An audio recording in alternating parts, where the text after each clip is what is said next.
हम कुछ बातें कर लेते हैं। अगर आप अपने मीनिंग में डस्ट का मतलब देखोगे तो डस्ट का मतलब धूल होता है। क्या होता है? धूल। और स्नो का मतलब कहीं ना कहीं आपको मिला होगा बर्फ। डस्ट ऑफ स्नो, ये कहीं ना कहीं एक डस्ट है। डस्ट को जिसे हम धूल बोलते हैं, और स्नो मतलब क्या होता है? बर्फ। इसको एक अच्छे कवि ने इसको क्या किया, रिटर्न किया है, जिनका नाम है रॉबर्ट फ्रॉस्ट। क्या नाम है? Robert Frost. अगर आप दी हैं, और महादेवी वर्मा, जो महादेवी वर्मा है, ये किसकी भैया अच्छी कवि है जानते हो? प्रकृति की। प्रकृति की सबसे अच्छी कवि अगर किसी को माना जाता है तो किसको माना जाता है? महादेवी वर्मा को। ये महादेवी वर्मा जी जो है, ये प्रकृति की इतना अच्छा वर्णन करती हैं, यानी कि जहां पर आपको देखने का इच्छा भी ना हो, जहां पर आपको जाने की भी इच्छा ना हो, वह जहां पर जान ना हो, उसको व्यक्ति को या उस जगह को वहां में अपने कलम के द्वारा जान डालने का क्या करती है? प्रयास करती है। जो रॉबर्ट फ्रॉस्ट है, इनकी जो पोयम होती है हरियाली से रिलेटेड तो नहीं होती है, मगर मानव के जीवन में उत्सुकता लाने की, खुशी लाने की। अगर कोई व्यक्ति दुखी है, अगर कोई व्यक्ति नाखुश है, अगर कोई व्यक्ति कई सारे प्रॉब्लम में है, फेस कर रहा है प्रॉब्लम को, तो उन सबको कहीं ना कहीं के द्वारा कहीं ना कहीं उनको क्या मिलता है? एक नया मार्ग मिलता है। तो इस पोयम में हम किसकी बात करेंगे भैया? रॉबर्ट फ्रॉस्ट जो राइटर है, किसके राइटर है? The dust of snow. ये क्लास 10 का कौन सा पोट्री का पहला चैप्टर है, जिसमें हम बात करेंगे डस्ट ऑफ स्नो। इसके राइटर कौन है? Robert Frost. कोई अगर आपसे पूछेगा कि डस्ट ऑफ स्नो के राइटर कौन है, तो क्या बताओगे? रॉबर्ट फ्रॉस्ट जी हैं। तो ये अच्छे कवियों में से आते हैं। ये कैसी कविता लिखते हैं जहां पे भैया जॉय होगा, जॉय मतलब क्या? खुशी भैया, और उसके बाद सारो होगा, सारो मतलब दुख, और जहां पे भैया हैप्पीनेस होगा, ये वहां पे कहीं ना कहीं क्या होता है? इन सब की अच्छे से अच्छे के वर्णन करने वालों में से एक है। वो कौन है भैया? रॉबर्ट फ्रॉस्ट जी। तो मैंने आपको बता दिया, ये डस्ट यानी धूल और स्नो यानी कि बर्फ। तो हम चैप्टर को क्या करते हैं? स्टार्ट करते हैं। अबाउट ऑफ द पोएम के बारे में थोड़ा हम आपको ओवरऑल बताने का प्रयास करेंगे। The poem of dust of snow by Robert Frost. ये जो पोएम है डस्ट ऑफ स्नो, ये किसके द्वारा लिखित है भैया? Robert Frost. Robert Frost is a simple and short poem yet with a deeper and larger meaning। यानी कि जो रॉबर्ट फ्रॉस्ट है, ये कहीं ना कहीं क्या करते हैं? शॉर्ट पोयम, छोटा छोटा पोयम लिखते हैं, मगर कहीं ना कहीं उस छोटे वर्ड में एक बहुत डीप यानी कि गहरा और एक बहुत बड़ा इम्पैक्ट लाइफ में क्या करता है? करता है। जैसे कभी कभी हम अपने जीवन में छोटी छोटी खुशियां मिलती है, या छोटे छोटे चीज मिलते हैं, या छोटे छोटे कुछ भी जीवन में होना होता है, मगर उन सभी छोटे चीजों को हम क्या करते हैं? इग्नोर करते हैं, और जहां पे बड़े चीजें मिलते हैं उसी को हम एक्सेप्ट करते हैं। फॉर एग्जांपल के लिए, अगर आपको 1 रुपया मिल जाए रास्ते में, उतने खुशी से नहीं उठाओगे जितने कि 100 रुपए की क्या करोगे? नोट को उठाओगे। तो यानी वो छोटे छोटे सिग्निफिकेंस एक लाइफ में, अपने लाइफ में कितना बड़ा इंपैक्ट करते हैं, वो रॉबर्ट फ्रॉस्ट जी के द्वारा हमको क्या किया गया है? बताया गया। अगर मैं ही आपके अपने जीवन से, यानी कि आपको अपने जीवन से और मैं अपने जीवन से अपनी एक्सपीरियंस शेयर करूं, तो वही 1 रुपया जब आप कहीं दुआ लिखाने जाते हो, या वही 1 रुपया कहीं जब दान देने जाते हो, तो वही 100 यानी कि 101 यानी 151, 1001। अब एक की वैल्यू आपको समझ में आई? कहने का मतलब हर वो छोटा चीज आपको लाइफ में बहुत बड़ा क्या करता है? इंपैक्ट लाता है। उसकी जो लार्जर मीनिंग होती है, उसका जो डीप मीनिंग होती है, वो हर कोई समझ नहीं पाता है। तो यानी एक भी हमारे लिए बहुत इंपॉर्टेंट होता है। तो इन्होंने इस पोएम में बोला, उनकी जितनी पोएम होती है वो शॉर्ट होती है, छोटी होती है, मगर उस छोटी सी छोटी पोएम में बड़ी से बड़ी बात कहने का इनके अंदर क्या होता है? साहस होता है, और उसकी बड़ी से बड़ी मीनिंग क्या कर लेते हैं? निकाल लेते हैं।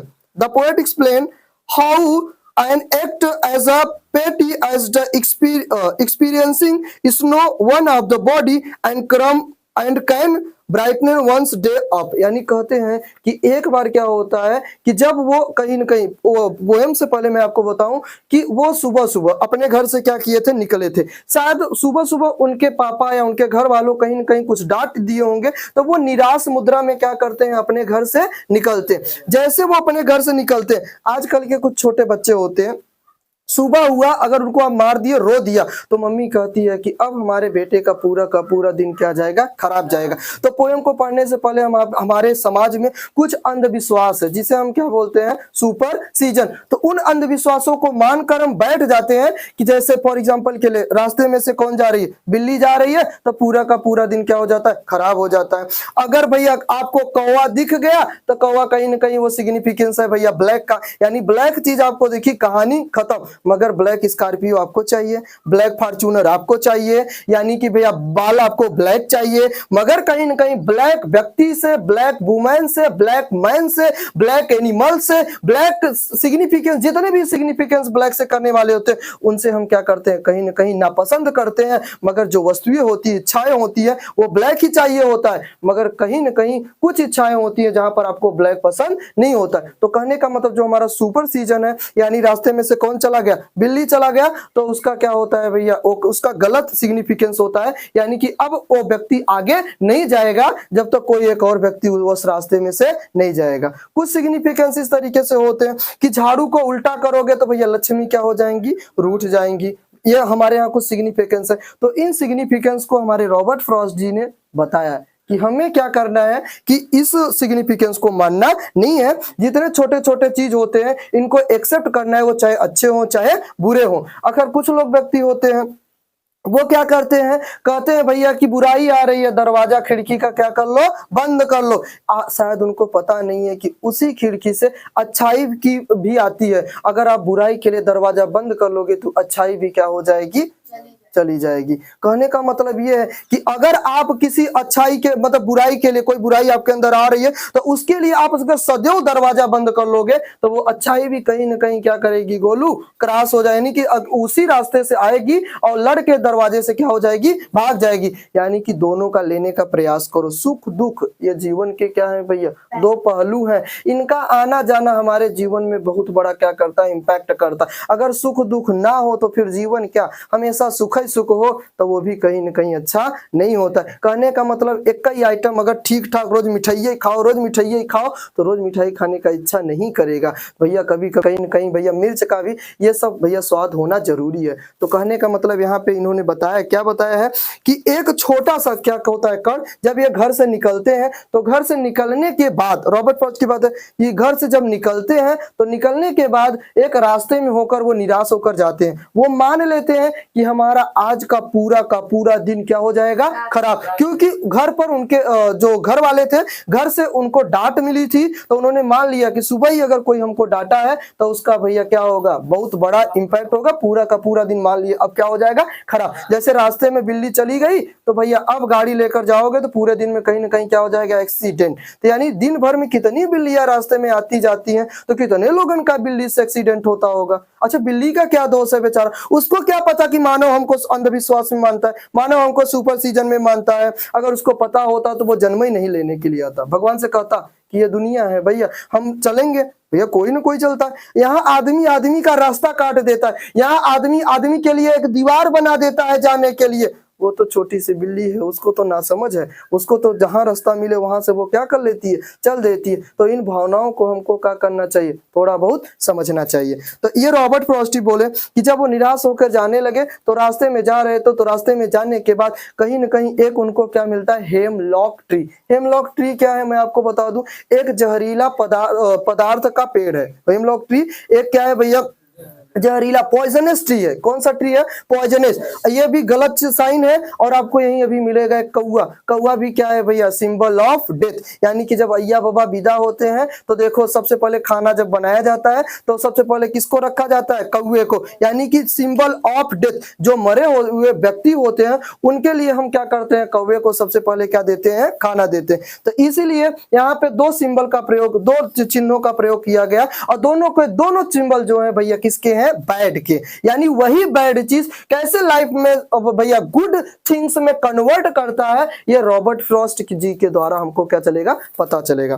तो यहाँ पे बताया गया है कि जब उन्होंने एक्सपीरियंस किया तो उनके ऊपर एक क्या करती है, वो स्नो गिरती है। तो The message of the poem put into the word by Robert Frost always larger significance। यहाँ पे बताया गया है, यहाँ पे हमको एक मैसेज दिया गया है, यहाँ पे हमको समझाया गया है कि poem is put into the words, यानी एक एक वर्ड कितना बड़ा इंपैक्ट, कितना बड़ा लार्जर मीनिंग या कितना बड़ा बिगेस्ट सिग्निफिकेंस हमारे लाइफ में लाते हैं। वो छोटा छोटा मीनिंग इस पोएम के माध्यम से हम क्या करेंगे, पता करेंगे।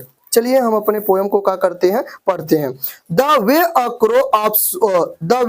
क्रो, यानी कि भैया बोला जाता है the way a crow shook down on me the dust of snow from hemlock tree, यानी कि वो बोलते हैं कि जब हम क्या कर रहे थे, उस रास्ते से गुजर रहे थे, यानी उस रास्ते से हम जा रहे थे, तो shook down on me the dust of snow from hemlock tree, यानी कि जो कौवा है वो क्या होता है भैया, उड़ते उड़ते आया, शायद उस पेड़ पर बहुत सारी क्या पड़ी थी, बर्फ पड़ी थी, तो उस पर जैसे ही बर्फ मतलब पड़ी थी, जैसे ही वो कौवा क्या होता है, उस पेड़ पे बैठता है, तो बैठने के बाद कहीं ना कहीं भैया थोड़ा बहुत हलचल होता है। अगर आप चेयर पे बैठो तो चेयर थोड़ा बहुत हिलती है, अगर भैया आप खाट पे बैठो तो खाट भी थोड़ा बहुत हिलती है, यानी अगर किसी के पास ऐसे गए, किसी को छो, तो कहने का मतलब जैसे ही वो कौवा क्या किया, हल्का सा उस पर बैठा, तो थोड़ा सा जो वो था डाली थी, वो थोड़ा बहुत क्या हुई, मूविंग हुई। और जब मूविंग हुई, तो मूविंग के बाद कहीं ना कहीं वहां पे जो बर्फ था, तो बर्फ का एक छोटा सा टुकड़ा भैया किसके ऊपर गिरा, कवि के ऊपर, यानी कि पोएट रॉबर्ट फ्रॉस्ट के ऊपर क्या होता है, गिरा।